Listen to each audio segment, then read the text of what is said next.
আসসালামু আলাইকুম। বাংলা সংবাদে সবাইকে স্বাগত জানাচ্ছি। আমি চিন্তিয়া হক। শুরুতেই সংবাদ শিরোনাম।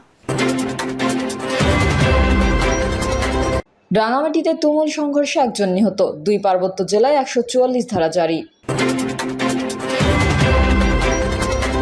এদিকে রাষ্ট্র সংস্কারের প্রস্তাব দেবে বিএনপি, জ্যেষ্ঠ নেতাদের নিয়ে কমিটি। জানাবো নেতাকর্মীদের জরুরি নির্দেশনা আওয়ামী লীগের। জানিয়ে দিব শেখ হাসিনার দলবলকে আগলে রেখেছে বর্তমান প্রশাসন, বলছেন সেলিমা রহমান। এবং সর্বশেষ জানাবো ফ্যাসিবাদীদের বিচার বাংলার মাটিতেই হবে, বলছেন উপদেষ্টা নাহিদ। এতক্ষণ শুনছিলেন সংবাদ শিরোনাম, এবারে বিস্তারিত। রাঙামাটিতে তুমুল সংঘর্ষে একজন নিহত, 2 পার্বত্য জেলায় 144 ধারা জারি। খাগড়াছড়ির সহিংসতার উত্তাপ ছড়িয়ে পাশের জেলায় রাঙামাটিতে, এতে একজনের মৃত্যু হয়েছে। এছাড়া এই সংঘাতে অন্তত 50 জন আহত হয়েছেন। পরিস্থিতি নিয়ন্ত্রণে 144 ধারা জারি করেছে জেলা প্রশাসন। রাঙামাটি জেনারেল হাসপাতালের চিকিৎসক সাদিয়া আক্তার জানান, সংঘাতে অন্তত 50 জন আহত হয়েছেন। তাদের মধ্যে 6 থেকে 7 জনের অবস্থা আশঙ্কাজনক। এছাড়া একজন মারা গেছেন, তবে তার নাম পরিচয় এখনও জানা যায়নি।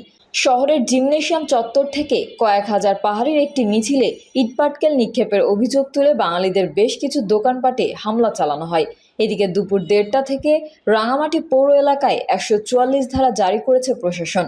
বিষয়টি নিশ্চিত করেছেন জেলা প্রশাসক মোহাম্মদ মোশাররফ হোসেন খান। এছাড়া উদ্ভূত পরিস্থিতিতে খাগড়াছড়িতেও 144 ধারা জারি করেছে জেলা প্রশাসন। খাগড়াছড়ির জেলা প্রশাসক ও জেলা ম্যাজিস্ট্রেট মোহাম্মদ শহীদুজ্জামান ঢাকা পোস্টকে বলেন, বিদ্যমান পরিস্থিতিতে খাগড়াছড়িতে আজ শুক্রবার দুপুর 2টা থেকে রাত 9টা পর্যন্ত 144 ধারা জারি করা হয়েছে।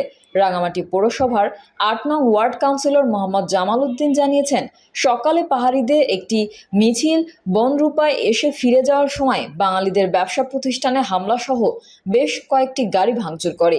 এরপরই বাঙালি ব্যবসায়ীরা সংঘবদ্ধ হয়ে তাদের পাল্টা ধাওয়া দেয়। পুলিশ জানিয়েছে, রাঙামাটিতে সকালে অনাকাঙ্ক্ষিত পরিস্থিতি তৈরি হয়। শহরের পরিস্থিতি স্বাভাবিক করার জন্য পুলিশ, সেনাবাহিনী ও বিজিবি কাজ শুরু করেছে। এদিকে আগুনে ফাইবার অপটিকের ক্যাবেল পুড়ে যাওয়ায় শহরে ইন্টারনেট সেবা ব্যাহত হচ্ছে বলে জানিয়েছেন ইয়েসনেটের পরিচালক মোহাম্মদ শাহিন।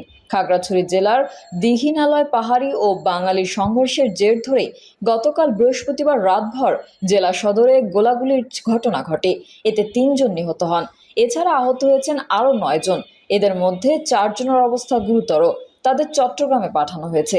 চট্টগ্রাম রেঞ্জ পুলিশের উপমহাপরিদর্শক আহসান হাবিব ঢাকা পোস্টকে এই তথ্য নিশ্চিত করেছেন। স্থানীয় সূত্রে জানা যায়, গতকাল বৃহস্পতিবার রাতে জেলা শহরের নারায়ণখাইয়া স্বনির্ভর এলাকায় ব্যাপক গুলির শব্দ শোনা যায়। এ সময় পুরো এলাকায় আতঙ্ক ছড়িয়ে পড়ে। তবে কাদের মধ্যে এই গোলাগুলির ঘটনা ঘটেছে তা কেউ নিশ্চিত করে বলতে পারেনি। রাষ্ট্র সংস্কারের প্রস্তাব দেবে বিএনপি, জ্যেষ্ঠ নেতাদের নিয়ে কমিটি। অন্তর্বর্তী সরকারকে সার্বিক সহযোগিতা করবে বিএনপি।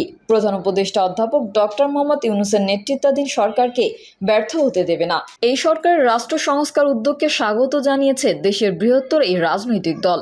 নির্বাচন কমিশন, সংসদ ও সংবিধান, পুলিশ ও জনপ্রশাসন, সরকারি কর্ম কমিশন ও দুর্নীতি দমন কমিশন সহ রাষ্ট্রের গুরুত্বপূর্ণ সেক্টরে পরিবর্তন আনতে সুনির্দিষ্ট সংস্কার প্রস্তাব দেবে দলটি। এই লক্ষ্যে একাধিক কমিটি করা হয়েছে।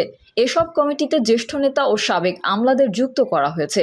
সম্প্রতি বিএনপির সর্বোচ্চ নীতি নির্ধারণী ফোরাম জাতীয় স্থায়ী কমিটির বৈঠকে এই সিদ্ধান্ত হয়েছে। সূত্র জানায়, স্থায়ী কমিটির সভায় রাষ্ট্র সংস্কারে সরকারের উদ্যোগের বিষয়ে বৈঠকে দীর্ঘ আলোচনা হয়। যেহেতু রূপরেখা চূড়ান্ত করার আগে সরকার সব স্টেক হোল্ডারদের মতামত নেবে, সেখানে বিএনপি দলগতভাবে সংস্কার প্রস্তাব দেবে সরকারকে। এজন্য একাধিক কমিটিও গঠন করা হয়েছে। এর মধ্যে উল্লেখযোগ্য হচ্ছে রাষ্ট্র সংস্কার, সরকারি কর্ম কমিশন, পুলিশ ও জনপ্রশাসন, নির্বাচন, স্বাস্থ্য ও শিক্ষা সেক্টরে সংস্কার আনতে কমিশন গঠন করা হয়েছে। এসব কমিটিতে বিএনপির মহাসচিব মির্জা ফখরুল ইসলাম আলমগীর, জাতীয় স্থায়ী কমিটির সদস্য Nazrul Islam Khan, Amir Khasru Mahmud Chowdhury, Salahuddin Ahmed, doctor AZM Zahid Hossain, vice chairman Abdul Awal Mintu, চেয়ারপারসনের উপদেষ্টা ইসমাইল জবিউল্লাহ, বিজন কান্তি সরকার, MA বাড়ি সহ সংশ্লিষ্ট সেক্টরের আরও বেশ কয়েকজনকে যুক্ত করা হয়েছে। জানতে চাইলে বিএনপির স্থায়ী কমিটির সদস্য সালাউদ্দিন আহমেদ যুগান্তরকে বলেন, রাষ্ট্র সংস্কারে অন্তর্বর্তী সরকার স্টেক হোল্ডারদের মতামত নেবে, সেখানে বিএনপিও তার মতামত দেবে, সেই প্রস্তুতি আমরা নিচ্ছি। জাতীয় স্থায়ী কমিটির সদস্য গয়েশ্বরচন্দ্র রায় বলেন, নির্বাচন কেন্দ্রিক সংস্কারের মাধ্যমে সরকার দেশে দ্রুত একটি নির্বাচনের ব্যবস্থা করবে, এটাই আমাদের প্রত্যাশা। এদিকে রাষ্ট্র মেরামতের 31 দফা রূপরেখায় অধিকতর ও সম্প্রচারের লক্ষ্যে কাজ করছে বিএনপি। এই জন্য কমিটি গঠন করা হয়েছে। বিষয়টি নিশ্চিত করে বিএনপির মহাসচিব মির্জা ফখরুল ইসলাম আলমগীর বলেন, রাষ্ট্র মেরামতের 31 দফার রূপরেখায় অধিকতর ও সম্প্রচারের জন্য গঠিত কমিটির আহ্বায়ক সালাউদ্দিন আহমেদ। সেই কমিটির সিদ্ধান্ত অনুমোদন করে দ্রুত তা বাস্তবায়নে স্থায়ী কমিটি সম্মত হয়েছে। এই কমিটি শিল্পে বিনিয়োগকারী এবং ব্যবসায়ী প্রতিনিধিত্বকারী সংস্থাগুলোর সঙ্গে নিয়মিত যোগাযোগ রক্ষা করবে। দলীয় সূত্রে জানা গেছে, দায়িত্ব পাওয়া এই কমিটির নেতারা তৈরি পোশাক সহ বিভিন্ন প্রতিষ্ঠানের মালিকদের সঙ্গে বৈঠক করে ব্যবসা বান্ধব পরিবেশ সৃষ্টিতে দলীয়ভাবে সহায়তা দেওয়ার প্রতিশ্রুতি দিয়েছেন। নেতাকর্মীদের জরুরি নির্দেশনা আওয়ামী লীগের। নেতাকর্মীদের জরুরি নির্দেশনা দিয়েছে আওয়ামী লীগ। দলটি জানিয়েছে, সামাজিক যোগাযোগ মাধ্যমে আওয়ামী লীগের প্যাড ব্যবহার করে দেওয়া কোনো বিবৃতি বা নির্দেশনার ভিত্তি নেই। পোস্টে বলা হয়, আওয়ামী লীগের Facebook page, Telegram channel, Twitter, YouTube চ্যানেলের বাইরে অন্য কোনো সামাজিক মাধ্যমের পেজ বা মিডিয়া থেকেও যে কোনো দলীয় আপডেট আসলে তা অবশ্যই আওয়ামী লীগের যোগাযোগ মাধ্যম থেকে যাচাই করার জন্য সবাইকে বিনীত অনুরোধ করছি। ফেসবুক পোস্টে আওয়ামী লীগের নেতাকর্মী ও সমর্থকদের সঙ্গে সাংবাদিকদের দৃষ্টি আকর্ষণ করা হয়েছে। ছাত্র জনতার অভ্যুত্থানের মুখে প্রধানমন্ত্রী পদ থেকে পদত্যাগ করে গত 5ই আগস্ট ভারতে চলে যান শেখ হাসিনা। সেদিন থেকে দলটির নেতারা আত্মগোপনে থাকায় বক্তব্য বিবৃতি পাওয়া যাচ্ছে না। হঠাৎ করে 14ই সেপ্টেম্বর এক বিবৃতিতে আওয়ামী লীগের সভাপতিমণ্ডলীর সদস্য জাহাঙ্গীর কবির নানক বলেছেন, শেখ হাসিনা পাহাড় সমান কষ্ট নিয়ে ও হিমালয় সমান মনোবল অটুট আছে। তার হাতকে শক্তিশালী করতে আমরা সদা প্রস্তুত। এই আধার কেটে যাবে খুব শিগগিরই ইনশাল্লাহ।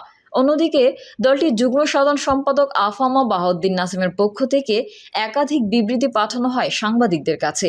এগুলো সঠিক ছিল না বলে দাবি করেছে আওয়ামী লীগ।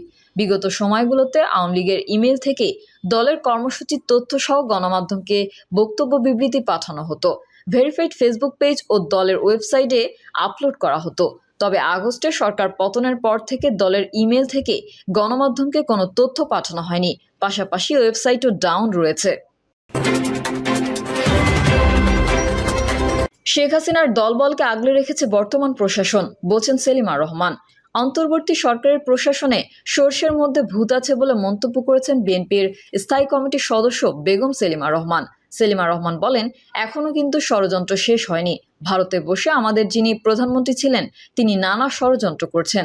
তার যেই দলবল লুকিয়ে আছে, যেই দলবলকে এখনো আমাদের বর্তমান প্রশাসন সামলে রেখেছে, আগলে রেখেছে, তাদেরকে এখনো পর্যন্ত বের করছে না। একটা কথা বলেছে যে 622 জন ছিল বোধহয় আর্মিদের অধীনে, এরা কোথায় গেল? এত এমপি ও মন্ত্রী অনেককে তো পার করে দিয়েছে। কারা পার করেছে? সর্ষের মধ্যে ভূত আছে। তিনি বলেন, আজকে পোশাক শিল্প অস্থিরতা, এসব কারা করছে? যাদের প্রচুর টাকা আছে তারাই ষড়যন্ত্রকারী। আমি বিএনপির নেতাকর্মীদের বলবো, তারা 16টা বছর কষ্ট করেছে, নির্যাতন, জেল জুলুম ভোগ করেছে। আরও কিছুদিন কষ্ট করতে হবে, আরও আন্দোলন চালিয়ে যেতে হবে। নেতাকর্মীদের আহ্বান জানিয়ে বিএনপির এই স্থায়ী কমিটির সদস্য বলেন, আমরা কারো উপর অত্যাচার করব না, অন্যায় করব না। আমরা সবাই রাজনৈতিক সচেতন হয়ে যে যার যেখানে কর্তব্য পালন করব। বাংলাদেশের যে একটা মূল্যবোধ ছিল, যে একটা ঐতিহ্য ছিল বড়দের সম্মান করা, সততা, সেটাকে ফিরিয়ে এনে আপনারা কাজ করুন।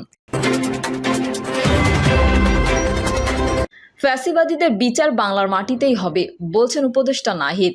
ফ্যাসিবাদীদের বিচার বাংলার মাটিতেই হবে বলে মন্তব্য করেছেন ডাক, টেলিযোগাযোগ ও তথ্য প্রযুক্তি উপদেষ্টা মোহাম্মদ নাহিদ ইসলাম। নাহিদ ইসলাম বলেন, সারা দেশে যে মামলাগুলো রয়েছে এর মধ্যে অনেকগুলোই গ্রহণযোগ্য নয়। সেক্ষেত্রে আমাদের আহ্বান রয়েছে, সুনির্দিষ্ট অভিযোগের ভিত্তিতেই যেন মামলাগুলো করা হয়। সেই মামলার ভিত্তিতেই যেন পুলিশ সহ প্রশাসন দ্রুত ব্যবস্থা গ্রহণ করে এবং জড়িতদের গ্রেফতার করা হয়। রাষ্ট্রীয় সংস্কার কার্যক্রম নিয়ে নাহিদ বলেন, ইতোমধ্যে আমাদের 6টি সংস্কার কমিটি হয়েছে। বৃহস্পতিবার কমিটির সঙ্গে বৈঠকও হয়েছে। অক্টোবর মাস থেকে সংস্কার কমিটির কার্যক্রম শুরু হবে। শিক্ষা ও গণমাধ্যম সহ আরও কিছু সংস্কার কমিশন গঠন গঠনের পরিকল্পনা রয়েছে। কমিশনগুলো সংশ্লিষ্ট ও অভিজ্ঞদের সঙ্গে আলোচনার মাধ্যমে রূপরেখা তৈরি করবে। তখন সকল রাজনৈতিক ও সামাজিক পক্ষ মিলেই আমরা রূপরেখা অনুযায়ী সংস্কার কার্যক্রম শুরু করব। তিনি বলেন, অভ্যুত্থানের বড় দুর্যোগ এসেছে আমাদের দেশে। আমরা দেখেছি এই দুর্যোগে দেশের জনগণ সর্বোচ্চ সহযোগিতা করেছে। ছাত্ররা সহ একত্রে কাঁধে কাঁধ মিলিয়ে জনগণ ও প্রশাসনের সঙ্গে কাজ করেছে। এই ধারা অব্যাহত থাকবে। বন্যা পরিস্থিতি নিয়ে তিনি বলেন, এখন আমরা বন্যায় ক্ষতিগ্রস্তদের পুনর্বাসনের কার্যক্রমের দিকেই যাচ্ছি। দ্রুত সময়ের মধ্যে কাজটি এগিয়ে নিতে আমরা কাজ করছি। পানি কমছে, মানুষজন আশ্রয় কেন্দ্র থেকে চলে যাচ্ছে। লক্ষ্মীপুরে পানি দেরি করে কমছে, কারণ এখানে খালগুলো দখল হয়ে গেছে। সেই খালগুলো যদি দখলমুক্ত করা যায় তাহলে তা দীর্ঘমেয়াদী সুরাহা হবে।